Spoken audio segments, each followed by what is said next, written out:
Gloria Allred, and you're watching GVTV News. Thanks, Gloria. I'm Randy Hansen, and today's World News headlines: HSBC to pay $1.9 billion in money laundering case, and Standard Chartered Bank fined for allegedly flouting U.S. sanctions. And Michigan Governor Snyder to sign anti-union bills amid protests, and Obama condemns right-to-work laws in Michigan. And mass protests expected in Egypt, demonstrators attacked at Tahrir Square. And Mali Prime Minister resigns following arrest. And death toll in Philippines, typhoon tops 715, and EU leaders call for unity in Nobel acceptance speeches. And Colorado enacts law allowing recreational pot use. In reversal, Obama to accept corporate funds for inauguration. And former IMF head Strauss-Kahn settles sexual assault suit with hotel maid. And thousands protest Chinese rule of Tibet outside UN amid a rise of self-immolations. And Intel report shows Asia powers to surpass US and European combined. And Bangladesh factory build Walmart subcontractor on day of fatal fire. GVTV News is broadcast in Grass Valley Television, division of Rural Counties Television Network, whose focus is on community involvement. We also air on NCTV. But before these stories, GVTV News would like to thank one of our underwriters who supports your only visual video news media in Nevada County. That's right, it's us, GVTV News. You should, too.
In today's first world news story, banking giant HSBC has agreed to pay a report of $1.9 million fine to avoid money laundering charges in the United States. Senate report earlier this year found Mexican drug cartels and firms allegedly linked to terrorism obtained financial services from HSBC, which is said to provide a gateway for terrorists to gain access to U.S. dollars in the U.S. financial system.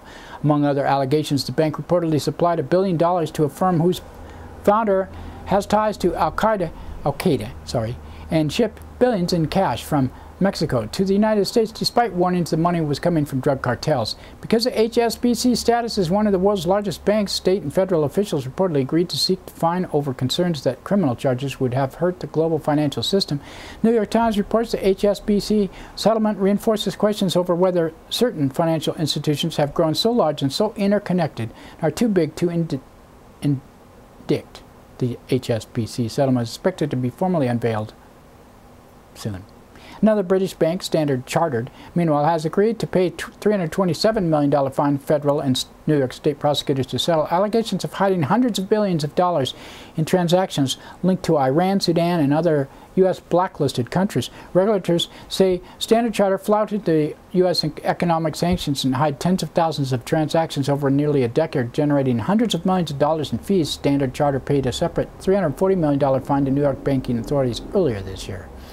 Michigan Republican Governor Rick Snyder is expected to sign a pair of anti-union bills that would make his 24th so-called right-to-work state in the country. The measure was pushed through in a surprise vote last week that sparked major protests in the state capitol in Lansing. And during a visit to a Detroit area auto plant Monday, President Obama voiced his opposition to the Republican effort to base anti-union legislation. He said, "What we shouldn't be doing is trying to take away your rights to bargain for better wages and working conditions. We shouldn't be doing that. These are so-called right-to-work laws. They don't have to do with economics. They have to do everything to do with politics. What they're really talking about is giving you the right to work for less money." Well, if you work for more money than they can afford to pay, there is no job. Egypt is bracing for a new protest today over President Mohamed Morsi's hotly contested effort to hold a referendum and a controversial draft constitution. Ahead of the rallies, masked gunmen attacked opposition protesters camped in Cairo's Tahrir Square overnight and injuring more than a dozen.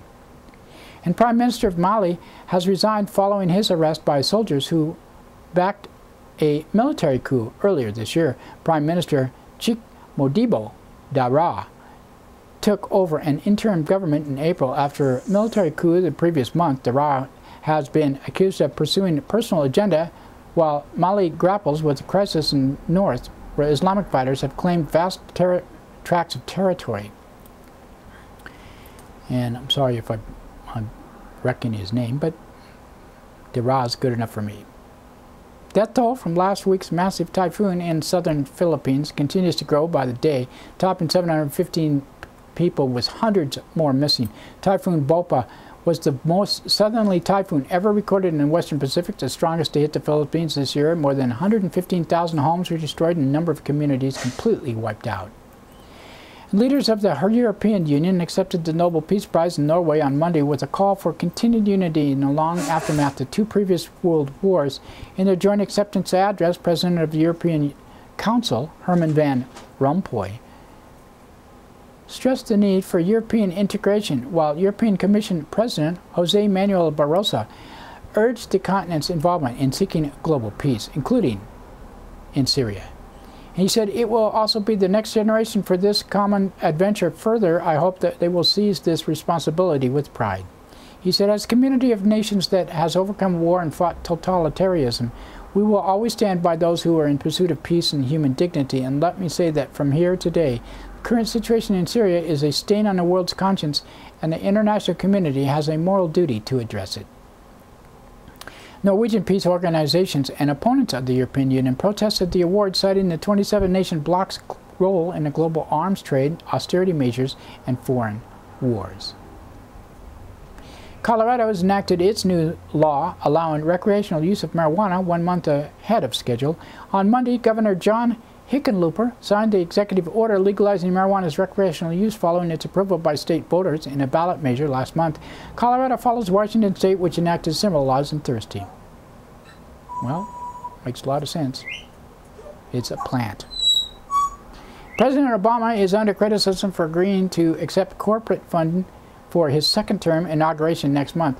New York Times reports donors have been offered a number of sponsorship options, including a top tier of $1 million for institutions and $250,000 for individuals. The plan differs from the Obama 2009 inauguration, when corporate and lobbyist and political action committees donors were banned and individual contributions were capped at $50,000. It also follows Democratic National Committee's move this summer to renege on a vow to stage its convention in Charlotte without corporate donors. Ironically, Obama's corporate-sponsored inauguration will take place January 21st, the 2-year anniversary of the Citizens United ruling allowing unlimited outside spending on political campaigns. Criticizing the move, the transparency watchdog, the Sunlight Foundation, said, President Obama said, "Unlimited donations sully our democracy, threaten public service, and weaken representation," and he has now chosen to embrace them. Well, you voted for him. Former International Monetary Fund chief Dominic Strauss-Kahn has reached an out-of-court settlement with New York hotel maid, accused him of sexual assaulting her in May 2011. The claim on an immigrant from Guinea forced Strauss-Kahn to resign from the IMF and dash his hopes of running for presidency of his native France. After Monday's hearing confirming settlement, Diallo, the offended, along with their attorney, said, "I just want to thank everyone who supported me all over the world, and I want to thank God, and God bless you all. Thank you very much."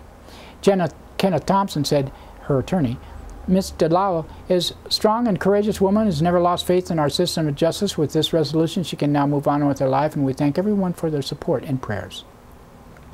Thousands of people demonstrated outside the United Nations on Monday to call for an end to the Chinese rule of Tibet. The protest comes after dozens of Tibetans protesting Chinese control have set themselves on fire in recent weeks. The group of largely Tibetan demonstrators in New York City accused China of increasing brutality and repression. At least 92 Tibetans have set themselves on fire since 2009, 28 of them in November alone. Among the most recent was a 17-year-old girl who died after setting herself alight in a Tibetan region of China Sunday evening. A new report from the U.S. Intelligence Committee says Asia will become more powerful than both the United States and Europe combined by the year 2030. The National Intelligence Council predicts Asia will possess more overall power when population size and other factors are taken into account. The Council also predicts China will surpass the United States to become the world's largest economy within the next 20 years. Other projections include a looming global decline in food and water resources that could see nearly half the world's population living in areas hit by severe water stress. Details continue to emerge on the retail giant Walmart's ties to the Bangladesh garment factory, where 120 workers died last month. New York Times has revealed that at least 2 subcontractors were using the Tarzine factory to make Walmart goods.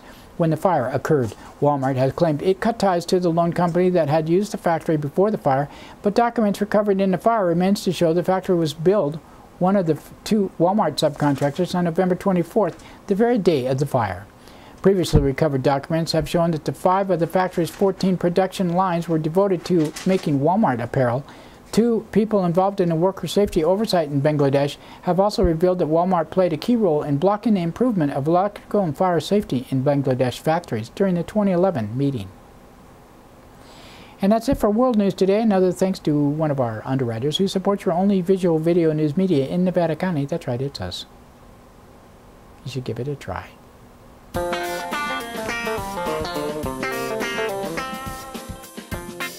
Soundcheck Music Center, the Rock and Roll Connection. We have guitars, amps, drum equipment, sound accessories, lessons, and repairs. We are located at 671 Maltman Drive, Grass Valley. 530-272-7236, open 7 days a week. No one needs anyone, they don't even just pretend.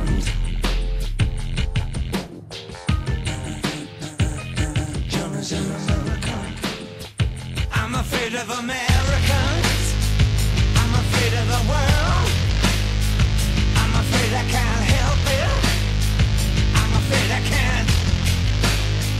I'm afraid of Americans. I'm afraid of the world. I'm afraid I can't. That's right, it's time for the police blotter, and pictures in the blotter are not from these actual events but used for visual aid only. These public records are obtained from daily logs issued from Nevada County law enforcement.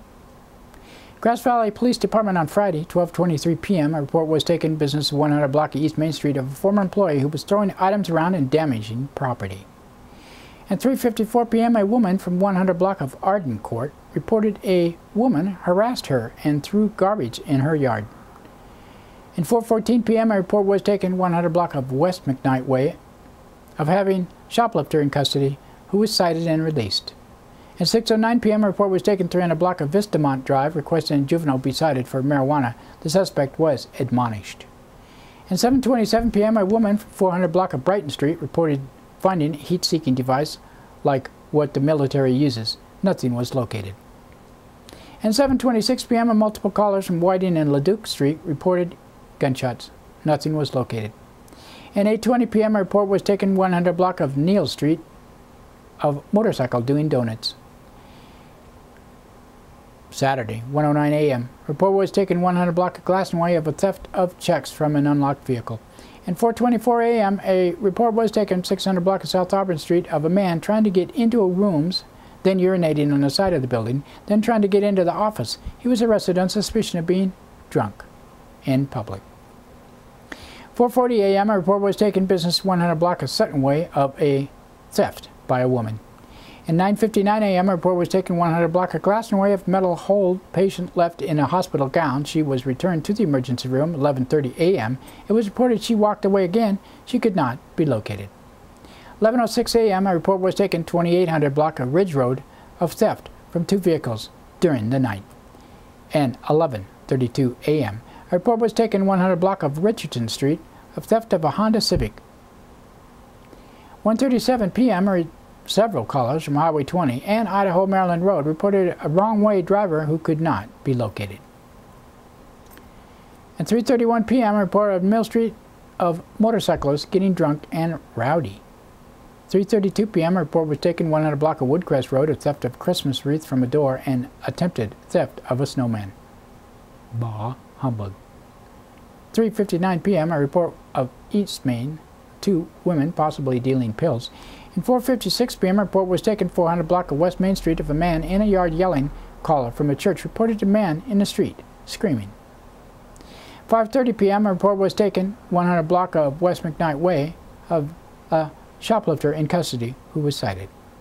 At 6:20 p.m. a report was taken to a hospital of a victim of domestic violence who had been assaulted and held captive. At 8:30 p.m. a report was taken 100 block of West McKnight Way of a shoplifter who was cited. At 9:29 p.m. multiple callers from Empire and South Auburn Streets heard gunshots. Nothing was located. Sunday, 2:29 a.m. a report was taken on Highway 174 on Ray Street of a person in a truck who just shot off a bottle rocket before leaving. Caller 400 block of Oak Street reported hearing a loud shot.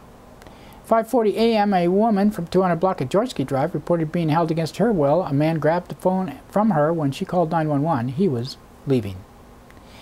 At 9:41 a.m. a report was taken 100 block of Celestia Drive of vandalism to a vehicle. At 10:01 a.m. a report was taken 100 block of Huntington Court of a dog attack.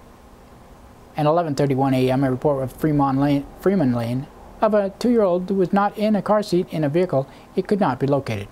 At 2:16 p.m. a report was taken 100 block of Mill Street of a man holding a lighter to his neck, telling people he was going to light himself on fire. He said he was shaving with a lighter because it didn't work.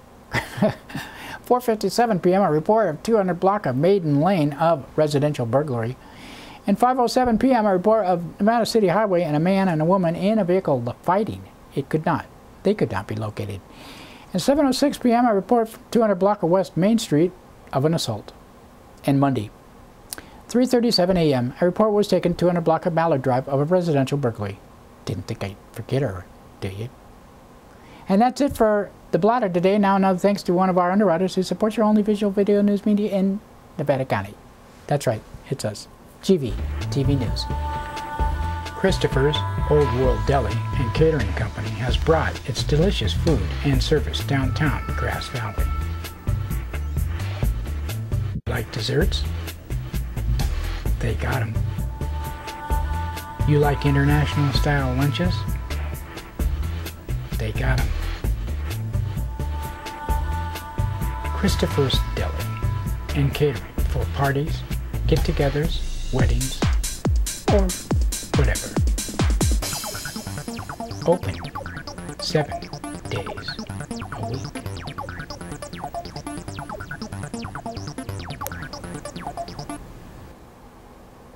In today's local news headlines, what's next for the press? They don't know either.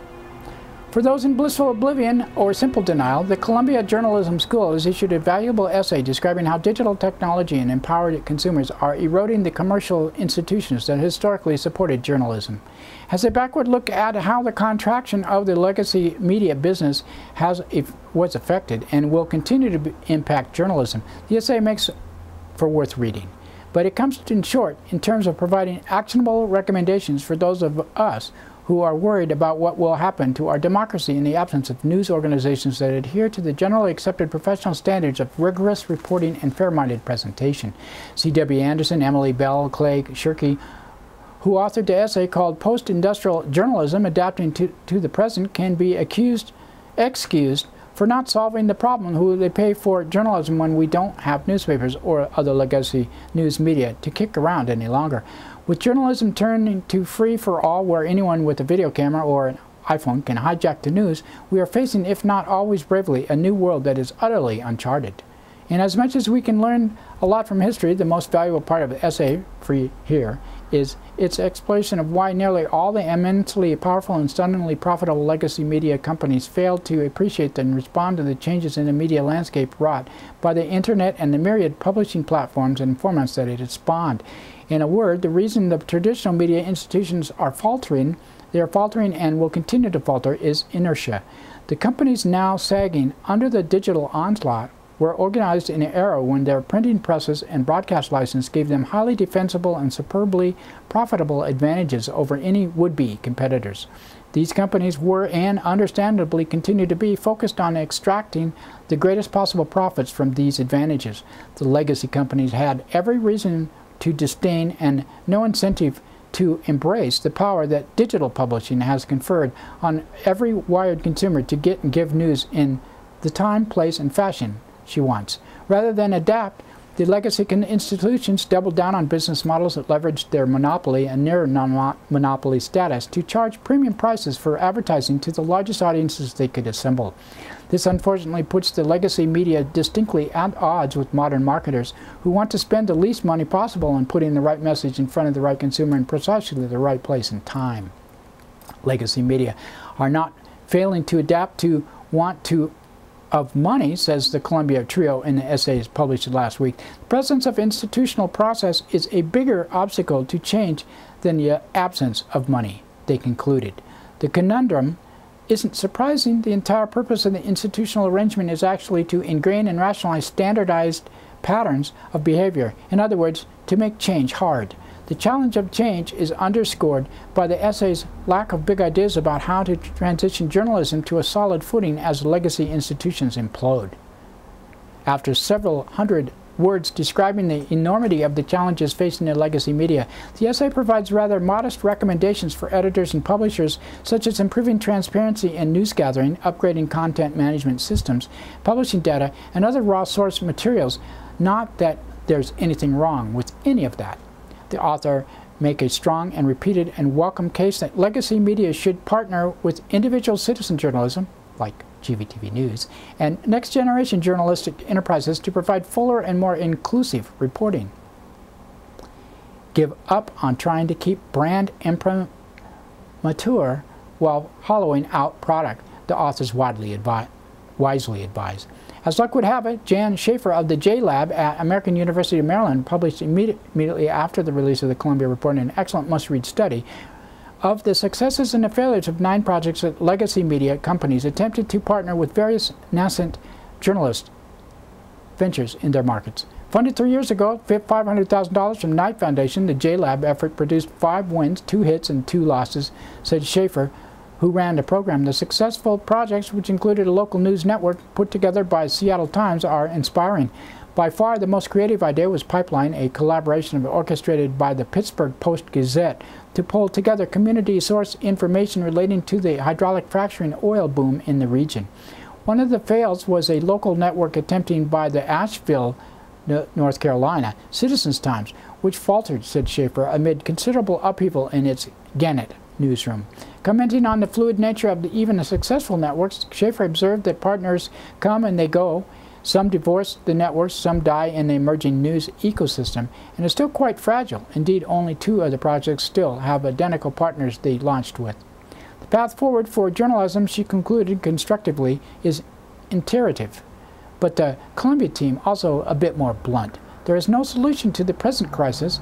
There is no stable state coming to practice of news anytime soon. Looks like we have more work to do. Yes, I know there are many who feel that the media are as corrupt as any other institution, but all the journalists I know take their missions and responsibilities seriously, acting ethically in a public interest to confront the afflicted and afflict the comfortable. For all the flaws in traditional journalism over the years, and there are plenty, ranging from racism and sexism to Jason Blair scandal and the WMD fiasco, the public never has gone without a press powerful enough to pry into official misconduct or peer into the problems of society. Absent a financial strong and independent press, I fear the conversation will be taken over by crackpots, commercial interests, and political partisans. Those rooting for the demise of the professional media ought to be careful what they wish for. It won't be pretty. That's it for local news today. We would like to thank Amy Goodman, Reuters, Associated Press, Ubinet, Sierra Foothills Report, the Union, local law enforcement, and others for the sourcing of our news, and you for watching. Remember, we are the only visual video news media in Nevada County, and we are free for you to watch 7 days a week. If you have local stories and would like to have them aired on our news, please email us with a limit the story to 750 words, and if you have pictures, please include them in the email to grassvalleytelevision@gmail.com. Please include some type of contact information for verification of facts. You can watch this broadcast on Comcast Cable, NCTV, Channel 11 in Nevada County, 8 a.m., 3 p.m., 7:30 p.m., Monday through Friday, 10:30 a.m., Saturday and 8 p.m. Sunday, and Suddenlink Channel 16 in Truckee and Alta-Sierra, same times. We also are streamed on the internet, NCTV's Digital Media Center website at nevadacountytv.org and our website, gvtv.org. And don't forget Grass Valley Television, that plays 24/7 on the net, grassvalleytelevision.com. We post to Facebook, YouTube, blip.tv, and many other sites, and have RSS feed and video podcast on iTunes. Just search under video podcast for GVTV News. Grass Valley Television also videotapes local events around Nevada County. If you have a need for video, you can contact us for more info at grassvalleytelevision@gmail.com or 530-362-8889. This show produced by Grass Valley Television of Rural Counties Television Network. We hope you will stay tuned to us for this next season, as we're going to spice up the news in the future. You can always email us ideas and comments, and if you like us on Facebook, we like that. News Player can be embedded on your site, or you can go to our sites, which we already mentioned. Due to the lack of underwriters this year, we will be doing 3 shows a week, playing Monday, Tuesday, Wednesday, Thursday, and Friday, Saturday, Sunday editions. We should be expanding when we get more community support.